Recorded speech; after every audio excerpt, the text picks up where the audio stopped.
Aunty. ನಮಸ್ತೆ. ನಿಮ್ಮ ಹೆಸರು? ಅರುಂಧತಿ ಅಲೆಊರು ಅಂತ ಹೇಳಿ. ಊರು? ಊರು ನಾನು ಅಲೆಊರು, ಉಡುಪಿ ಹತ್ರ ಅಲೆಊರು, ಆ ಊರಿಂದ ಇರೋದು ನಾನು. ಇವತ್ತೇನು ರೆಸಿಪಿ ಮಾಡ್ತೀವಿ? ನಾನಿವತ್ತು ಉಡುಪಿದು ತುಂಬ ಪ್ರಸಿದ್ಧ ಆಗಿರೋದು ಮಟ್ಟುಗುಳ್ಳ ಅಂತ ಹೇಳ್ತಾರೆ, ಅದರದ್ದು ಸಾಂಬಾರು ಮಾಡಿದ್ದೇನೆ. ಮಟ್ಟುಗುಳ್ಳ ವಿಶೇಷ ಏನು? ಅದು ಏನು ವಿಶೇಷ ಅಂತ ಹೇಳಿದರೆ, ನಮಗೆ ಅದು ನಮ್ಮ ಹಿರಿಯರು ಹೇಳಿದ ಪ್ರಕಾರ ಅದು ಕೃಷ್ಣನ ಆಶೀರ್ವಾದದಿಂದನೇ ಬಂದಿದ್ದು ತರಕಾರಿ ಅಂತ ಹೇಳ್ತಾರೆ. ವಾದಿರಾಜ ಸ್ವಾಮಿಗಳು ನಮ್ಮ ರೈತರಿಗೆಲ್ಲ ಒಂದು ಬೀಜ ಕೊಡ್ತಾರೆ.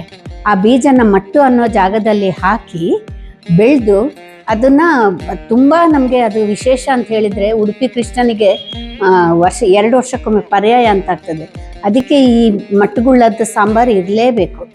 ಭಾರಿ ಪ್ರಾಮುಖ್ಯತೆ ಇರೋ ತರಕಾರಿ ಅಂದರೆ ನಮ್ಮ ಉಡುಪಿಯಲ್ಲಿ ಇದು ಮಟ್ಟುಗುಳ್ಳ. ಎಲ್ಲ ವೀಕ್ಷಕರು ಈ ಮಟ್ಟುಗುಳ್ಳದ ಹುಳಿನ ಮಾಡಿ ಹೇಗೆ ಬಂತು ಅಂತ ನೀವು ಕಮೆಂಟಲ್ಲಿ ನಮಗೆ ತಿಳಿಸ್ಬೇಕು. ಓಕೆ.